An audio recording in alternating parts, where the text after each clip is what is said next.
It's tea time here on the World's Fastest Car Show. It's also the Queen's Diamond Jubilee.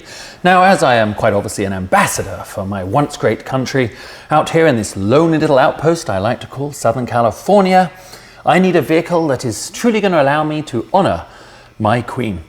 So I called my friend Patrick, who is a purveyor of such things, and he says he has just the automobile for a man like me, or as he called it, such a royal pain in his ass. On moments like this, it does make me want to sing, so there's only one tune that comes to mind. God save our gracious Queen.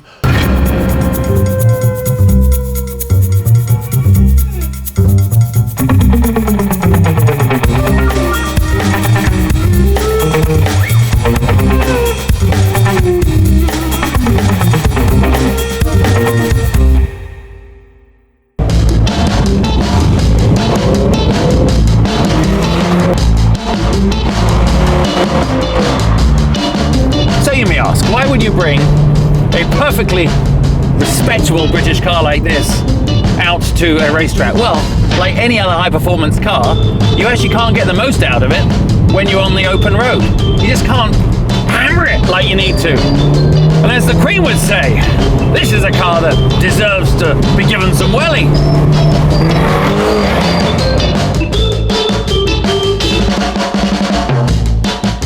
Perhaps one of the most commonly known things about a Mini is that they handle really well. They are as sure-footed as one of the Queen's own pedigree corgis, and you can really feel it. I mean, when the cars came onto the market, the first thing that stood out all those years ago was that they quite literally had a wheel at each corner, and that has not changed despite all the generations of this. Couple that with the John Cooper Works package, and this thing is kind of electrifying. So what's the whole John Cooper story then? Well, almost as long as Queenie has been sitting on that royal throne, John Cooper has been making his mark on the world of motorsport.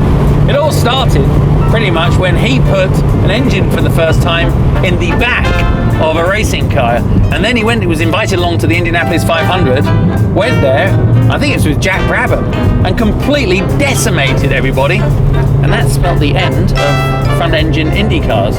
But it went more from there. He then identified, as they were building their racing empire, that the Mini would make an excellent world rally car. It was the perfect car to put all his trick bits on. And so there began what has literally been a royal reign of John Cooper association with Mini.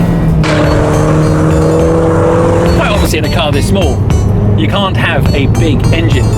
But the power plant here, all the very helpful German bits that have made it a far more solid, reliable, economical, fuel efficient and powerful car to drive, really do provide you with this driving experience through the front wheel drive that, well, it's like it kind of keeps clawing for more every second.